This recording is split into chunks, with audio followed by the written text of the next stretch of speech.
السلام عليكم ورحمة الله وبركاته، ازيكم يا حبايب قلبي، اخباركم عاملين ايه؟ يا رب الكل يكون في افضل حال. حلقة جديدة معاكم النهارده، مكملين في سلسلة الفيديوهات القصيرة اللي وعدنا حضراتكم بيها.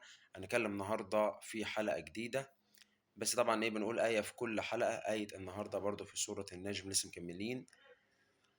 ربنا عز وجل بيقول: أعوذ بالله السميع العليم من الشيطان الرجيم، بسم الله الرحمن الرحيم: أفرأيت الذي تولى وأعطى قليلا وأكدى.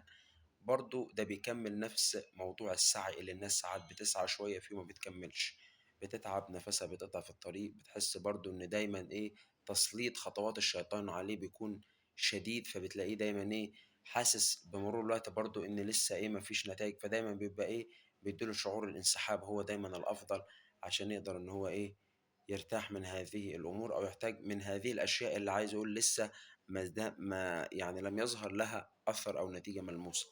بس انا عايز اقول لك كلام الله لا يخلفه ابدا. يعني انت ايه، تصديقك في كلام ربنا عز وجل ان هو هيحصل حتى والا كنت لا تملك من نطاق النتيجة، عايز اقول لك ولا حاجة.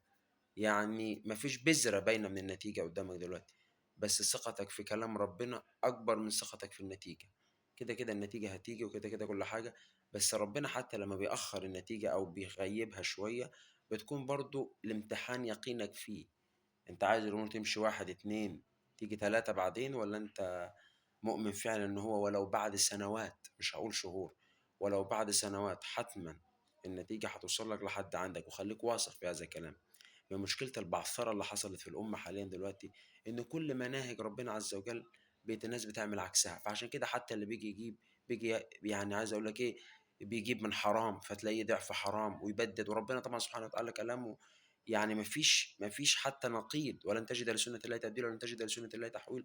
كلام ثابت إلى أن تقوم القيامة، مفيش حاجة. فأنت ثقتك في هذا الكلام مهما تغيرت الأحداث. أصلا أنت الشيطان، انت شغلانته في هذه الحياة الدنيا، فمهما عمل مش هيسيبك. لازم تحاول انك انت ايه، تدعو الله عز وجل انك انت ايه، تنجو منه وتتغلب عليه. عشان ما تقولش ده لحضراتكم، نتكلم النهارده في حلقة جديدة بعنوان: هو انا لو كنت خلع سناني كلها وعايز اركب طقم متحرك كامل، الافضل المصري ولا الفليكسبل؟ نوع الفليكسبل نوع بتسمعه عند الدكتور، ده طبعا الافضل. دايما هقول لك بصفه عامه، لو الدكتور بيقترح عليك اكتر من نوع في اي خدمه في الاسنان انت هتعملها، دايما اختار الانظف والاغلى. بعد مش عايز اقول لك الاغلى، اختار دايما الانظف اللي هو يقول لك عليه. وفي الغالب يعني بنسبه كبيره الغالب الانظف بيكون اغلى طبعا، لان بيبقى حاجه مصروف عليها عشان تطلع كويسه. فانت اعمل الاحسن ليك انت، اللي بيسترخص في اي حاجه. وهو كان يعني انت حتى لو هتكمل عليه، لو هتعمل كذا، لو مش عارف ايه، لو ناس بيقول لك عامل جمعيه، لو عامل كلام، لان الحاجات دي احسن لك ليك انت مره واحده، بدل ما هتدفع الحاجه مرتين. فكده كده في الاول وفي الاخر نتيجه واحده. فانت اعمل حاجه الصح من اول مره عشان تقعد معاك اطول فتره زمنيه ممكنه. فالفليكسبل طبعا في الطقم المتحرك هيكون هو افضل من الطقم المتحرك المصري العادي.